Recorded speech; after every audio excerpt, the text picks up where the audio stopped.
Good morning. Can you Morning, see my everyone. slides all right, Nicole? Jen, Yes, can you? dear. Oh, awesome. Thank you. It's 8:15 here and I'm only on my first cup of coffee, so I was unsure about my technological prowess so early in the morning. I wanted to thank you for that really warm welcome, Nicole. That was very, very thoughtful and heartwarming welcome. So thank you very much. I'd also like to thank the AMRTA for inviting CMRT President Jen Carey and I here today. Our intent is to invite you all into a discussion around the potential future of provincial association services in Atlantic Canada. See if I can figure out how to advance my slides. There we go. So I wanted to sort of update you on this conversation that's been percolating at the staff and senior volunteer level since, I would say, 2019, easily, so a year and a half. And we'll start by updating you on the changes to the provincial landscape that started this conversation, and as well what has been discussed by staff and senior leadership over the last year and a half. And then at the end of the presentation, we'll open the floor for Atlantic members to ask questions and share your thoughts about the way forward. This is meant to be an open and wide-ranging conversation and part of your democratic right to help shape the future of your association. So I do hope that you'll join in. If you don't, I have some pre-populated questions at the end that were submitted via our online survey tool that was included in the communication you received last week, and we can pop some of those up because I have a feeling that even if you're not typing them into the chat window, I know that they're probably on your mind as well. The crux of this conversation is the changing regulatory landscape in the Atlantic provinces and indeed across the country. When our provincial and national associations came into existence, the MRT profession was not regulated.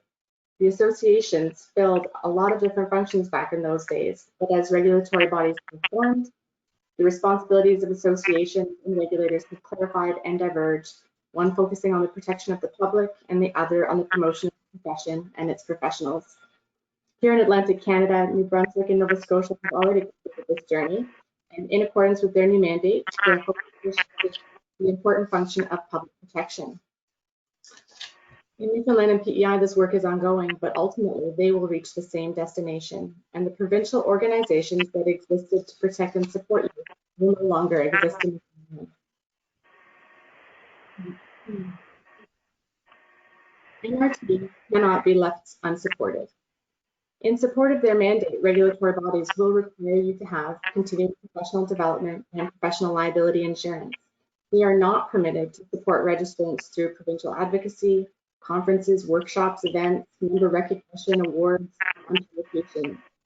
When these provincial organizations who have been providing these services cease to exist in the same way, who will represent and support MRT?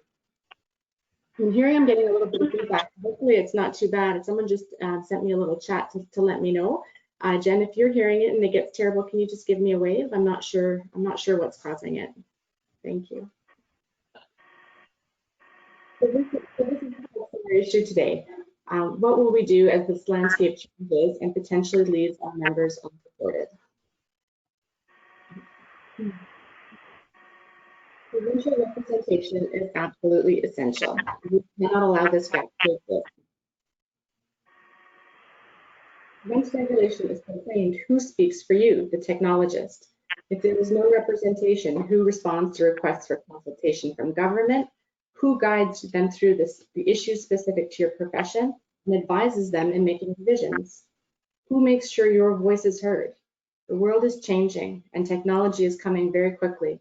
Artificial intelligence is a great example of something that could drastically impact our profession in the future, and we want to make sure that provincial representation is strong and your voices are heard as healthcare responds to these changes. When it comes to advocacy, we have seen in the last 6 months countless examples of why a provincial voice for MRTs matters. From temporary pandemic pay to fair access to PPE to proper recognition as essential and frontline workers, we must join together to speak up for ourselves.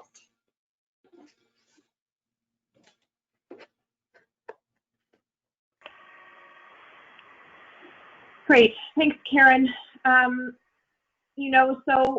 what is happening? to our existing provincial organizations. And Karen has alluded to it. The fact of the matter is there's a gap occurring with all 4 provinces moving towards regulation, some not being able to engage in any association services, others only being able to engage in those that can be directly tied to the protection of the public. There is a gap where we no longer have a strong voice, and we need it. You know, I know that you're never going to get someone from Newfoundland saying that Newfoundlanders and New Brunswickers are exactly the same. I get that. But we are, as 4 Atlantic provinces, more similar than we are different. We have similar needs. We have similar numbers. We have similar economic and fiscal circumstances. And I think what's happening right now is that we are the 4 provinces, you know, when it comes to recruitment and engagement, when it comes to an appetite for governance, you know, people don't want to sign up for committees if they have to go to these kind of arduous meetings with minutes and motions but at the end of the day, when these association functions disappear, pardon me, not corona, when these association functions disappear, you know, where's our voice? Where's our voice to advocate for us at the government level? Where's our voice to tell the public who we are? Where's our voice to, you know, to educate even fellow healthcare workers about who we are and what we do? I mean, Karen mentioned, you know, conversations around pandemic pay, access to PEE. We've seen these issues the last few months. If anything, this pandemic has highlighted those disparities. And so what we're showing is that there is a gap, but that there could be a solution to fill that gap. So I just want to give you a little bit of historic context to kind of how we've arrived to this potential solution and this idea today. In 2019, the representatives of all 4 Atlantic Province Association boards and executives approached the CMRT senior staff. I was one of those people. So right now I'm going to take off my CMRT president hat and put on my I was there. So, you know, we were struggling. You know, because we are smaller provinces and smaller organizations, it wasn't a lack of desire on our part to advocate, to communicate, to provide education and opportunity. It's a lack of money, it's a lack of infrastructure, it's a lack of time. All of us are volunteers. We're working full-time jobs. We have families and lives, and it's just hard. And BC was experiencing some similar issues, and they just adopted a model like we are proposing. We'd heard about this. We wanted to know more. Could this work in Atlantic Canada and fill this gap that we were just struggling to fulfill? We wanted to investigate the feasibility of the CMRT taking on the role as provider of these association functions and services in the Atlantic provinces. This led to a lot of discussion, 18 months of discussion, talking about what we needed, what we wanted, what was unique to Atlantic Canada, what was unique to our 4 Atlantic provinces. And these discussions among the leadership of our organizations created a proposal that we're bringing to you for discussion.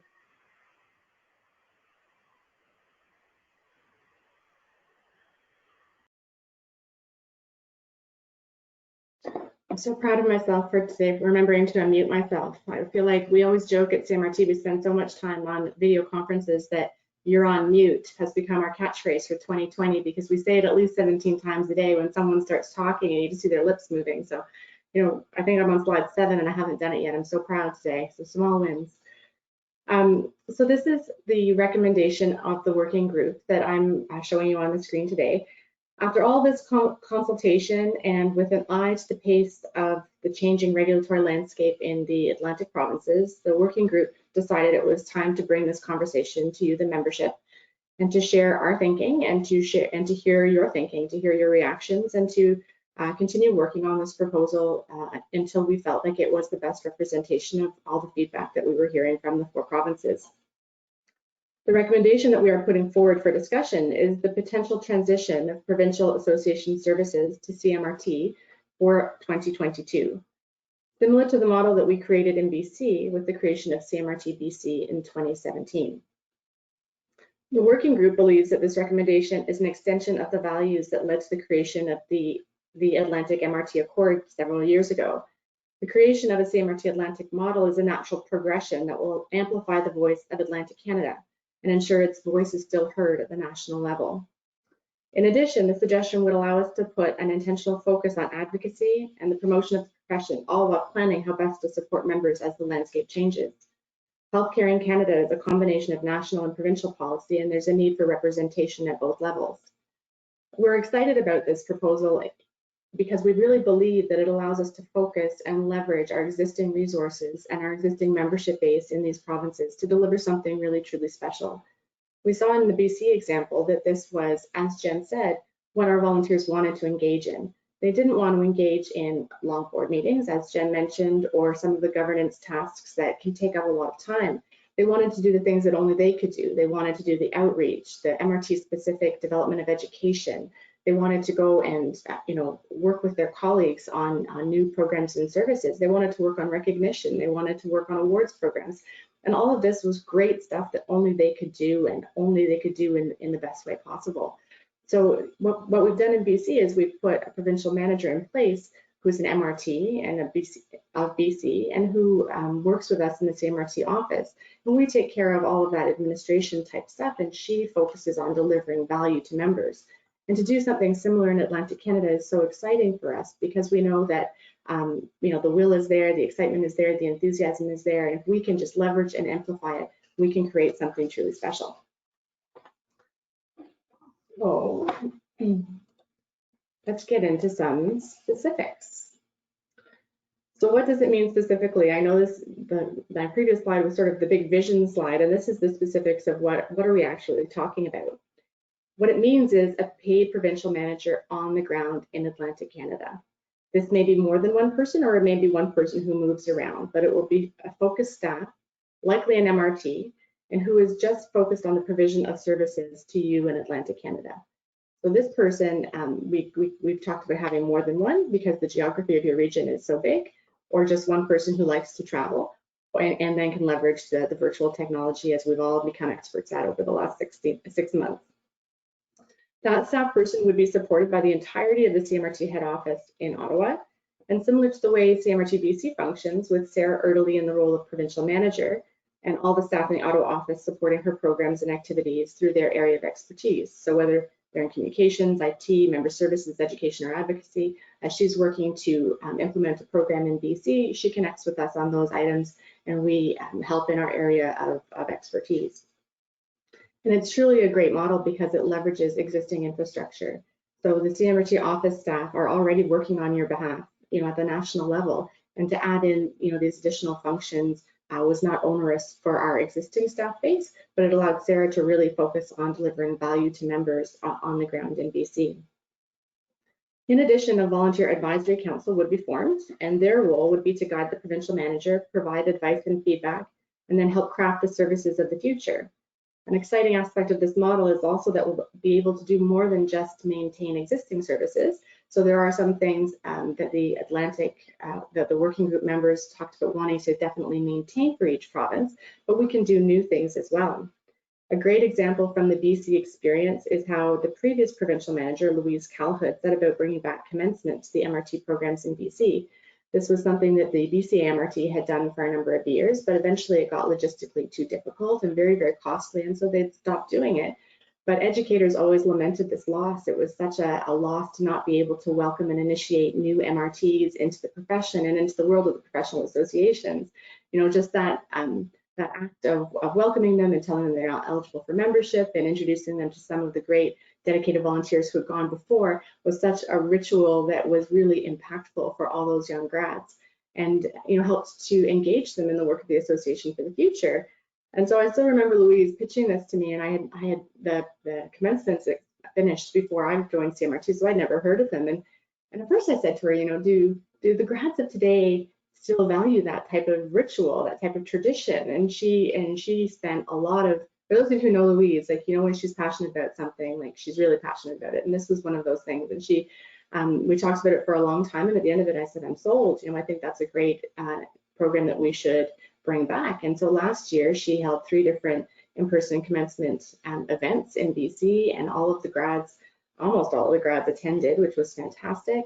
And they were given the AMRTA BC pin, and they were welcomed into the profession, and there were speakers from all the programs, and it was just so wonderful. And even this year, with the implications of COVID and us not being able to assemble, Sarah's working on a virtual version of this event. So, it's exciting to be able to, when you have dedicated resources, to be able to enact those kind of exciting things that maybe you just didn't have the resources to, to enact before.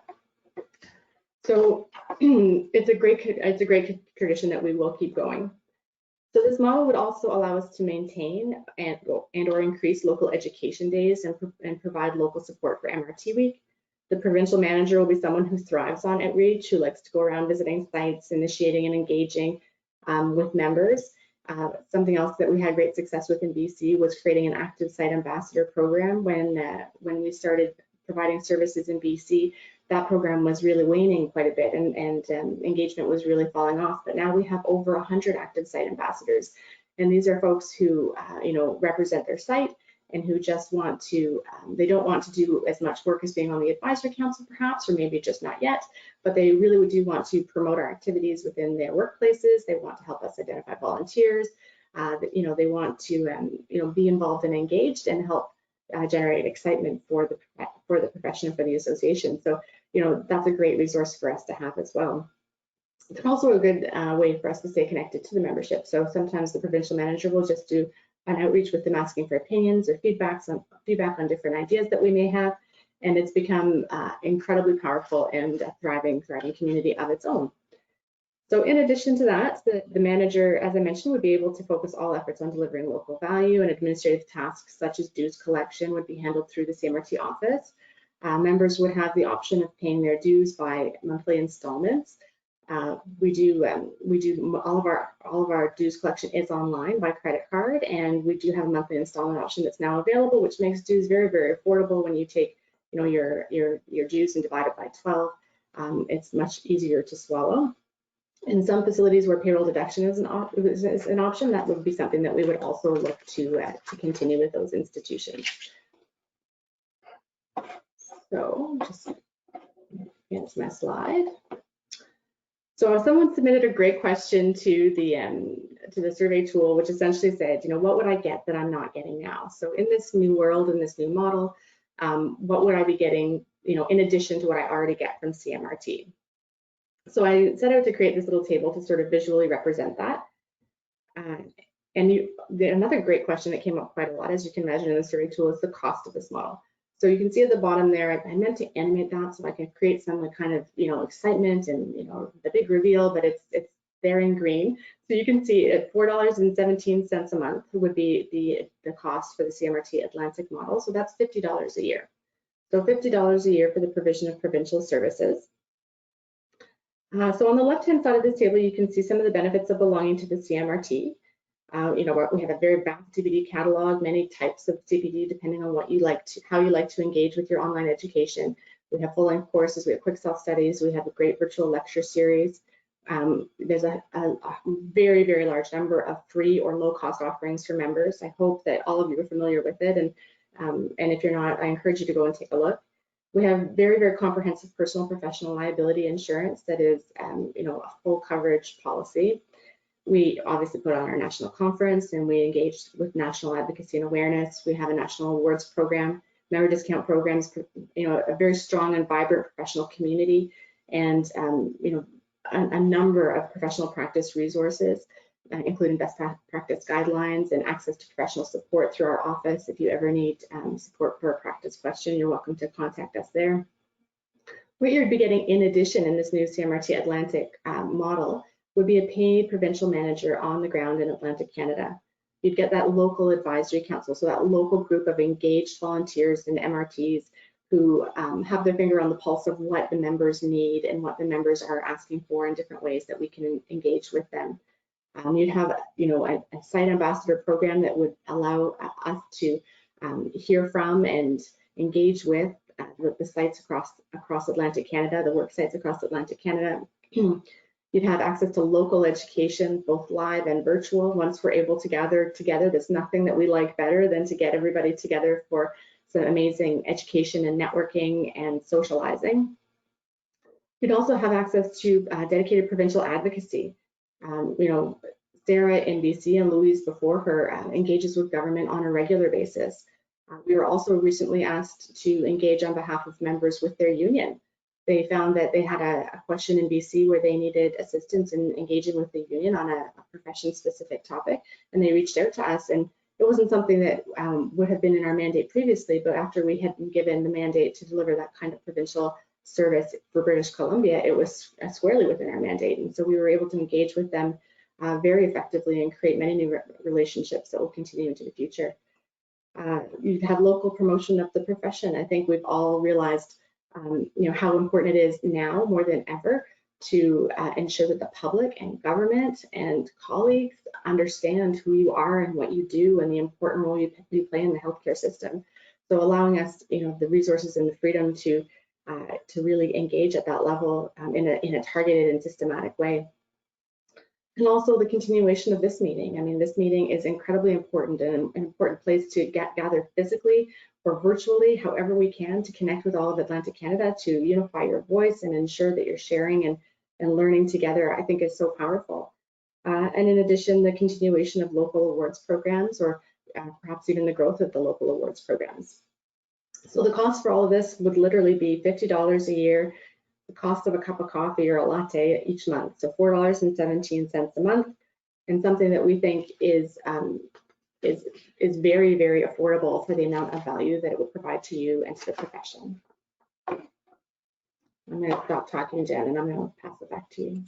Karen, can you just keep that slide for a second? I just want to go back, and I really want to reiterate, not only as the president of the AMRTA, but also as an Atlantic Canadian MRT.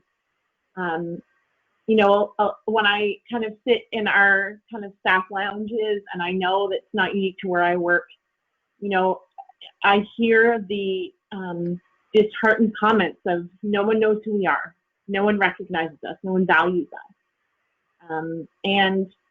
And yes, to a degree, that advocacy has to start with us, but just look at this list.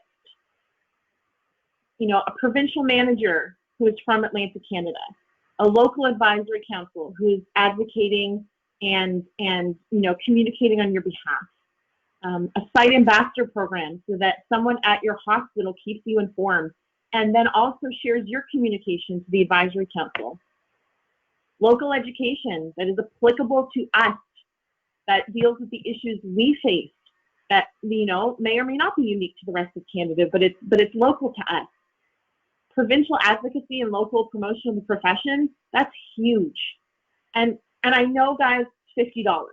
And I know in this day and age, money is tight. We're all, struggling, especially in Atlantic Canada, where we are not paid the same amount as other provinces. Absolutely true.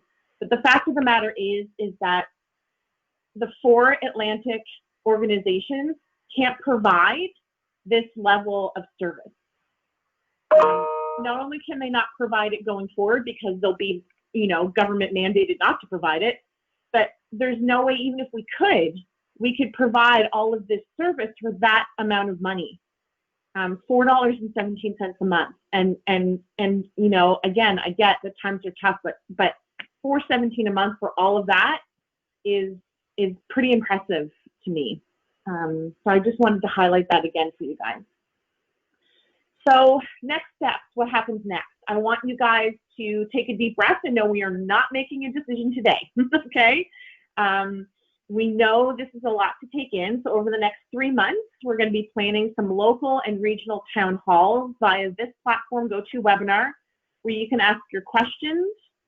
You're going to have time to reflect on everything we've given to you today and be able to ask your questions and hear from those who would be responsible in constructing kind of nitty-gritty of this model. We're going to follow up with those meetings with as much information as we can provide to people who are not able to attend. And if this is a discussion that seems to have merit for members, if this is an appetite, if you guys want this, please make it known. and you'll be asked to vote on it. A minimum percentage of member participation is going to be required, obviously. We want to make sure that we're hearing from the majority of members. And the working group would need to agree on what that is. What's that number? As well as the percentage of voters that we would need to vote in favor for us to go forward. So as an example, when they did this vote in BC a couple of years ago, the minimum member participation rate was 15% of the membership, and the minimum approval rate was 55%. So that could be a jumping off point, but again, that's kind of where we're going to be starting, and that's where they did in BC. If the members voted in favor of this model, the working group would get together with the CMRT to create a document that would summarize everything we agreed to and everything we want, and how we would want to transition to this new model, and what the CMRT would agree to provide at minimum, how logistics would be handled, all the things that we would want to ensure that, that everything runs smoothly and that everything we need is clearly articulated. If this entire process went ahead, we'd be able to implement this new structure for the 2022 membership year. So not that far away. So this is, like I said, a lot to take in. And we've intentionally left as much time as we can for possible questions. So please note that questions for this presentation are limited to the members of the Atlantic provinces only, in order to prioritize those comments and questions from you. And I now want to open the floor. This is a time, if you have any questions, again, as Nicole said, please state your name and what province you're from, and we would love to answer some of your questions. While we're getting some questions, and then I'll just let you know as well that we had over 40% participation in BC when we did this vote with them. So it was obviously something that really resonated with members, and they really wanted to make their voices heard. So when they approved it, we knew that it was the majority of a very, very strong majority of the membership that felt that it had merit. And then you know, we've seen an increase in their satisfaction rate as well from that province over the course of the 3 years that we've been providing services there. Thanks, Karen, Jen. Wow, I mean, fantastic presentation. Thank you very much for, you know, compiling the results of the survey that we sent out. I know that this kind of just came up really quick to the members, even though, like Jen said, we've been working on this now for a long time. And even though I know I'm the moderator, and we do have lots of questions, ladies, so thank you very much for keeping lots of time there to go over them. You know, I just really want to stress to the membership that this is not a decision that the 4 provinces came to because we didn't want to work on your behalf anymore. We really care for you. We care about your practice. We care about giving you the tools that you need to work in a regulated landscape. And, you know, it is something that we can't decide for you. This is on you to educate yourself, to ask questions, to be engaged. It is going to look a little bit different, you know, in our province, in Newfoundland and the other 3 Atlantic provinces. So, you know, when your association sends you out correspondence, we just want to make sure that you get involved and get engaged. So Karen and Jen, I don't know how you want to answer questions. I'm just going to ask them. I will assure you that every one of these questions is from our Atlantic members. Keep them coming. They're still coming in fast and furious there. So first question, will each province that are partnered as the Atlantic CMRT lose their provincial voice at the national table? Mm-hmm. So I can answer that one, and the answer is absolutely, you will not lose your national voice. So the way the CMRT board of directors is formed, it's geographically representative. So every province of this country has a representative at that table. They're not a representative of a provincial organization. They're a representative of the members in a province. So that's how our elections take place. And those people will continue to represent you at that table regardless. Perfect, thanks, Karen.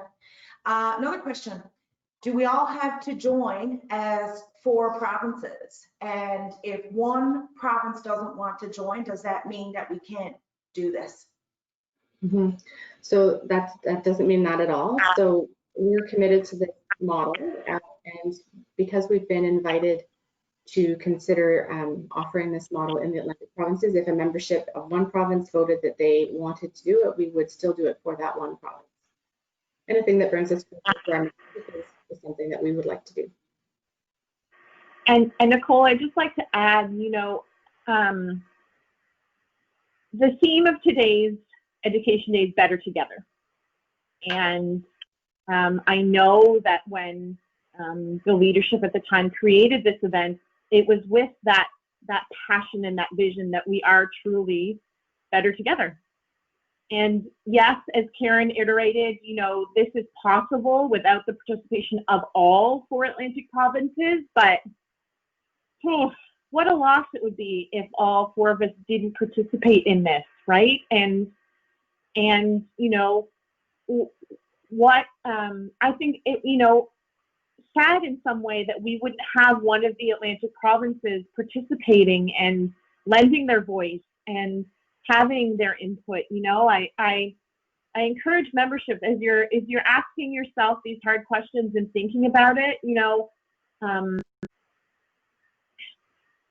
I think what do we stand to gain by having all 4 united, better together? So think about that too when you're making your decisions and asking each other questions and mulling this over with yourself.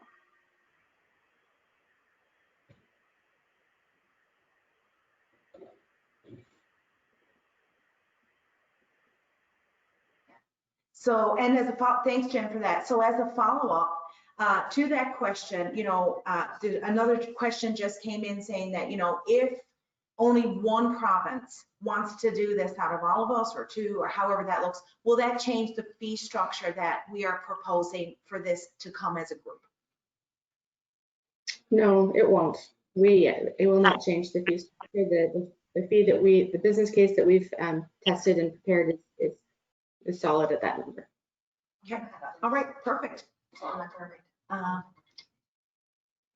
So another question, and they're literally, there's lots of them. We might not get to them today, all of them, guys, but we are going to promise to submit them to Karen and Jen, and they will respond to all this. And, again, further communication is warranted. So why can't we just have CMRT represent us when we become regulated without having to have the CAMRT Atlantic? The answer is that there's quite a lot of additional work that would take place, to provide that level of provincial association service once you become regulated. So the CMRT will never go away. I mean, it goes without saying, if this does not get accepted in a province, you will still have access to your CMRT membership. But the mandate of CMRT is quite different than the mandate of CMRT Atlantic. And so to layer in all the support and service, and to have a paid individual with providing those services, there are additional costs that come with that. And in order to be able to do this additional work and to fund that person's activities, we need to add in a provincial portion of the fee. And also, to add in the extra work for a provincial component of association services, wouldn't be fair to other members who are not paying that additional level of dues and not getting them, right? So with our existing structure and plans, we would need that additional provincial dues to fund all of those activities.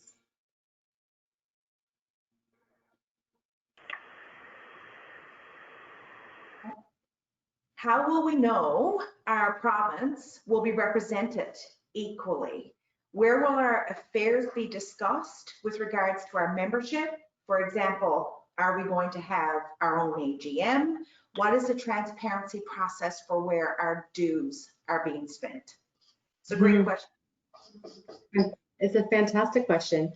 And so there's transparency through the CMRT AGM always. You are always CMRT members, and I'm always welcome to ask those questions of us at the AGM, on the record or to us directly. We're very transparent in BC in terms of, sharing where those funds are used. And this year in the annual report, we actually put an input into the annual report specifically for the CMRT BC model for 2 reasons. One, to let BC members know how that additional money was being spent on their behalf, and also to assure the rest of the country that we're not subsidizing additional activities in BC. And so we would do a very similar thing for Atlantic Canada, where we would, provide the transparency around, what was done, what dues was collected, what it was spent on, and then you're always able to ask more detailed questions if you would like more information. And Nicole, getting back to the question of, where will each province have their voice? That's kind of where that advisory council comes in. So the CMRT Atlantic Advisory Council is comprised of representatives from each province. And so it'll be each province's responsibility to appoint or elect somebody to that advisory council. And that is where each individual province comes and feeds into the collective. And so even though we will be doing this together, doesn't mean that the individual nuances of each province will be ignored or dismissed. Okay, perfect. Thanks. That's a great question. Thanks. Okay, we're keeping going. How are we doing for time? Good? So far? Okay, my posse tells me that we're on track. This message is for Karen. Is BC, to your knowledge, still pleased with their decision to switch to CMRT model? Yes. So the situation in BC, we actually we were requested to do a confirmatory vote after 2 years of them testing out the model. So they tested it out for 2018 and 2019. And in June of 2019, I don't have the stats with me right now, but we had a resounding second vote where we said, just checking in with everyone, wanting to make sure that you're still satisfied and that you would like to keep it this way. And we had a resounding approval score. So it went up quite a bit higher than it was when we first asked them to vote on whether they thought they'd like to go ahead with the model. It increased dramatically. We also had some survey data that we looked at member satisfaction in BC before we implemented this model, so from the CMRT member survey, and then we looked at it a year and a half in, and the satisfaction results were increasing. And then anecdotally, we hear all the time just the level of customized service and interaction and outreach that they receive from the provincial manager is very apparent, and they're very appreciative. So we've, both anecdotally and, quantitatively, we've seen, high approval ratings from BC. Thanks. Will CMRT work to ensure that there's a site ambassador at every institution? So that would definitely be something that I think should be on the agenda. So obviously it would be up to the advisory council and the provincial manager as well to confirm that, but I cannot imagine that anyone would think that was a bad idea. So I'm going to go out on a limb here and say absolutely that would be a very, very high priority in the very early days. I mean, we've seen the success of that in BC. It's been resounding, and it just goes without saying that when you have that kind of like local engagement in each site, the results are monumental. Okay. What will happen to our provincial association once we become regulated, and if we didn't have the CAMRT Atlantic? I can answer that one because I'm with you guys. I'm going to be living that reality. So basically, it comes down to, we addressed this earlier in the presentation, that when Newfoundland and PEI become regulated, part of that legislation states that they are no longer able to provide any association services. So without CMRT Atlantic, there would be no association in those provinces.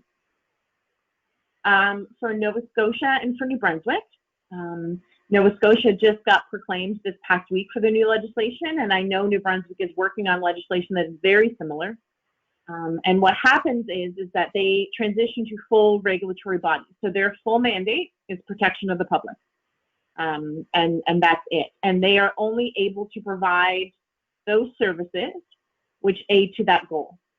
So they might be able to provide an education day, but only such content as it provides public protection. No real networking, no advocating on your behalf to the government, no communications about the profession, who we are as professionals, who we are as care providers, none of that. So the question kind of really comes down to what would happen if we didn't have this model.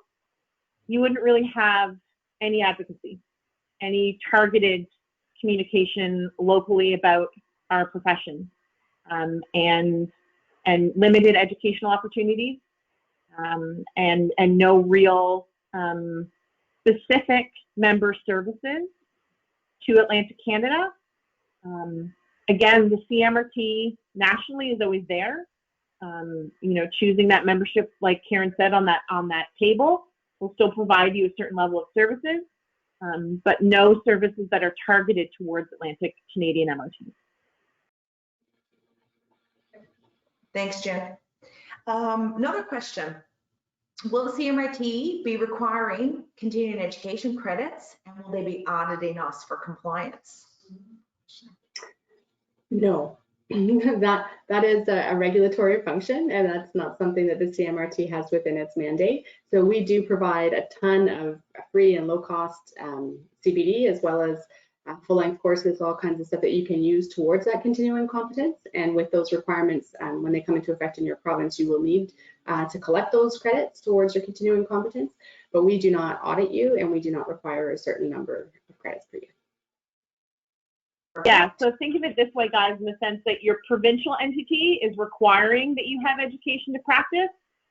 CMRT and CMRT Atlantic is providing that education so you can practice to meet that requirement. Mm-hmm.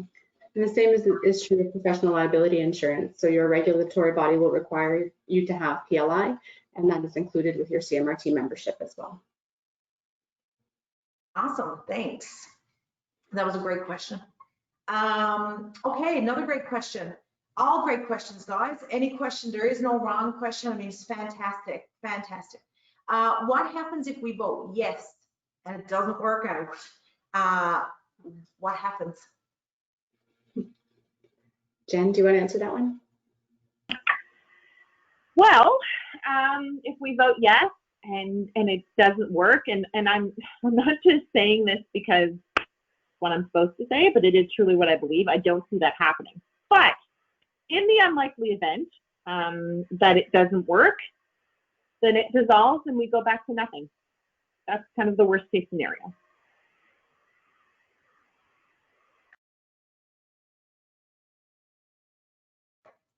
Yeah, so, and just to add to that, I mean, if we do this for a year, and I think that's another part to this question. If we do this for a year, are we held to it? What happens then if we don't want to commit just after that year? Mm-hmm. So it's one of those, it's not really a binary choice, right? If after a year, we wouldn't say it worked or it didn't work. We would work on the model. We would talk to the members. We would do what we could to change it, to adjust it, to respond to feedback, to make it work. So once the members vote in favor of this, this is an ongoing relationship that we'll work together to make sure that they're satisfied.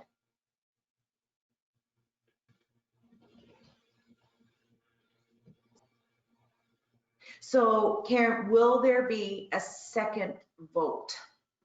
Mm-hmm. That's something that the working group would have to work out. It's different in Atlantic Canada in that those organizations will cease to exist after regulation is proclaimed. So there would be nothing to go back to. There would be, back to nothing, like Jen said. And, what process by which that happens, that's something that the working group would have to decide on. Whether or not that's simply, feedback through the CMRT to initiate another vote to see. We'd have to work out that process. It's difficult because in BC, the provincial organization went dormant for the 2-year period. But in Atlantic Canada, those organizations will either cease to exist or they will not be able to provide association services. So there would be nothing to go back to. So, it becomes more complicated to ensure that that members are protected and a huge gap and a risky gap isn't created. Okay. Is the $50 per year in addition to what we are currently paying the CMRT yearly? Yes, it is. So it's $225 for CMRT membership plus the $50 for the Atlantic Customized Provincial Association Services.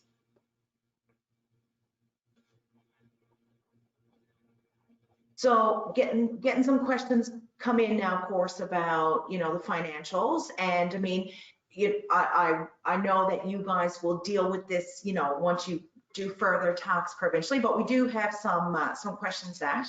And this is a question from New Brunswick. What would be the new cost for New Brunswick MRTs? So a membership for CMRT and then separate fees for the Atlantic CMRT and MBA MRT, question mark? Yes. So your fee that you pay to the MBMRT is the fee that you pay to the regulatory body. That is mandatory. You have to do that in order to get your practice license and in order to practice in the province. And like Karen said, the CMRT and CMRT Atlantic fees are separate. $225 to the CMRT and then $50 for those targeted Atlantic provincial services.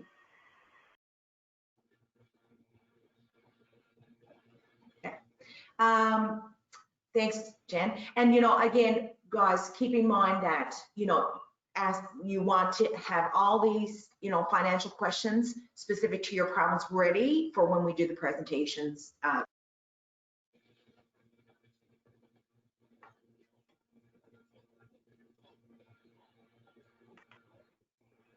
Nicole, I can't hear you, Nicole. That's okay. Is it really a $50 per month fee? Because we currently do pay a provincial portion in our fees, so it would only be the difference. So it's $50 a year. So it's $225 for CMRT annual membership, and then it's $50 annually for the Atlantic as well. It works out to be $23 a month if you do monthly installments. And so that additional $50 a year, which it works out to $4 a month, is for the additional services. So $23 a month gets you both. So I think that some of the questions that are coming in are this. So I'll give you an example just for Newfoundland. We pay CMRT fees, we pay NLMRT fees, and we will pay a college fee for regulation. They want to know if we have to pay the $50 for the Atlantic CMRT as well as the $50 for an NLMRT and a $225 for the CAMRT. I think the part that members are kind of questioning now is, what about the provincial association portion of their fees that they're already, that they're paying in their own provinces? Sorry, guys, that's what I'm taking from reading the questions. Sorry, I must have misunderstood. So if this model is adopted, then the NLMRT would cease to provide association services in Newfoundland, and that would go away. So this would replace the provincial association fees that you're paying currently to the NLMRT. Okay, no, that perfectly answers it. Thank you, Karen. Sorry, I should have probably kind of led with that as I saw the questions coming in. Okay, and that one was answered. That question was answered. I have a question about the education that's going to be provided based on, switching to this Atlantic model. Could yearly conferences with this new Atlantic CMRT model with a virtual attendance be an option, as this makes the conferences now very accessible to everyone? Yes, everything's an option. So it all depends on, the advisory council and the member feedback and the provincial manager's ability to put on these events. So in BC, for example, they do face-to-face and they do virtual education throughout the year, and they do smaller physical regional meetings, throughout even the more rural areas, and they try and spread it all over the province. And then they also do virtual ones. And in these COVID times, they've switched even their face-to-face ones, they're called info shares, into a virtual model. So it's 2 or 3 hours in the evening. They get together. Sometimes the vendor sponsors it. Sometimes they don't. It's always free for members. So, all of these great ideas for free and local and customized education are on the table. And, we'll happily respond to requests, to provide exactly what you're looking for. Perfect, thanks. Okay, so I know we got 10 minutes left, but we still got time for a few more questions. I got about 7 more here, and we'll get to them. Okay, so this is a question about advocacy. So in regards to pandemic pay, the management of diagnostic imaging advocated for frontline MRTs to receive bonuses, and we were successful in that role. Amazing. Yeah, you were successful. Good. What role will this CMRT Atlantic play in advocacy such as this? Mm-hmm. So this is absolutely something that that we would sink our teeth into, and I think it's wonderful that you were able to access pandemic pay, but that's not the case for everybody. So what the role that we would play would be to have that unifying voice, and government decision makers tend to pay more attention when you're speaking on behalf of a larger group of people. So the more members that we have to represent and to go to government saying, this is our issue that we are advocating on behalf of, the more likely they are to listen and to take our advice and guidance into account. So that's definitely something that we would be involved with, that the provincial manager, that the national office would get involved in advocating on your behalf. Thanks. I have another question. What are the provisions for the Francophone population? Mm-hmm. So it's a great question. So CMRT, recognizes that we have a very strong Francophone population, and we offer services in both official languages. And the provincial manager would be someone that would need to do that as well, to ensure that those services and programs are provided in the language that our members wish to be communicated with. It. That's a value that we hold. We treat very seriously at the CMRT. Perfect. Thanks. This question comes from Nova Scotia. If my province does not join, would I, as an individual MRT in Nova Scotia, be able to join the CAMRT Atlantic? Unfortunately, no. So you would still have access to your CMRT membership, but we would not feel right, charging you the additional provincial portion of the dues and then not be able to provide the same level of provincial services in your province. So for example, if 20 people from Nova Scotia decided that they still wanted to have access to CMRT Atlantic, they wanted to pay the $50, we wouldn't be able to support those individuals to the same level as we could if all of New Brunswick and all of PEI and all of Newfoundland came on. We wouldn't be able to put on a physical conference for those 15 people. We wouldn't be able to, come and do outreach and site visits and all of that kind of stuff just to benefit those 15 people and still be fair to the others who are, paying to fund the model in Atlantic Canada. So a province would have to join as a whole, or otherwise they would still definitely have access to their CMRT membership and always be part of the National Association. Thanks, Karen. Okay, this is about continuing education again. Can you touch on what types of free continuing education activities the CMRT Atlantic would be offering to members? Mm-hmm. This is one of those great questions where, the sky's the limit, right? We'll have to, work with the local advisory council and with the provincial manager to hear what members are looking for in terms of local education. And, we always try to offer education that's as accessible as possible, whether it's low cost or free for members. We have a large catalog of free low cost offerings currently at the national level, and we would, continue to do so provincially. In BC, we have quite a lot of, free offerings as well. Their info share events are almost always free unless there's some, costs that we can't find a sponsor to cover. So we will always operate with that as a value in mind in terms of trying to make it as free, as low cost as possible for members. Great, thanks, Karen. We're at 5 minutes left. So again, guys, I'm not going to get to all the questions. We are going to take everything, compile it, send it off to Karen's team, to move forward. But I do want to get to a couple more. Will we lose this free conference that the AMRTA has worked so hard to give us? It is definitely our intention to continue this conference. So the working group, in that 18 months that we spent together, learning about what needed to be maintained, what needed to be added, what needed to be changed, for them to feel comfortable that this model responded to the needs of the members in the Atlantic provinces. That was one of the #1 things on their agenda, was that, they had created something amazing and it should be continued. And I 100% agree. So, our absolute intention is to continue this conference, and hopefully we'll be able to meet again physically in the future. So, and these are the types of things that as we do the consultation, the working group will hear, and they will put it into the documentation that we enter into with them at the end of this process. So if this is voted on and it receives approval, then that working group sits down with the CMRT and we create a detailed agreement of what we agree to do on behalf of these members, and we all sign it. So we agree to provide what you want. So this isn't the situation that you would be in where, all of Atlantic Canada would be saying, we want this to continue, and we'd be saying, no, we're not going to touch it. That's not how this works. Like, we're responding to your needs, to your desires, to your requests, the services that you need in your region.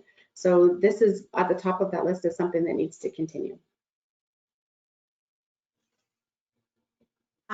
Thanks, Karen. And thanks for that question and recognizing, the work that we as the AMRTA are really invested in doing for you guys. Okay, so question from Newfoundland. Education, can education be watched later for credits if MRTs are working during the time of the session? A lot of us find that we are always working during education sessions and would like to avail of this afterwards. Is that an option? Mm-hmm. Do you want me to answer that one, Jen? Or?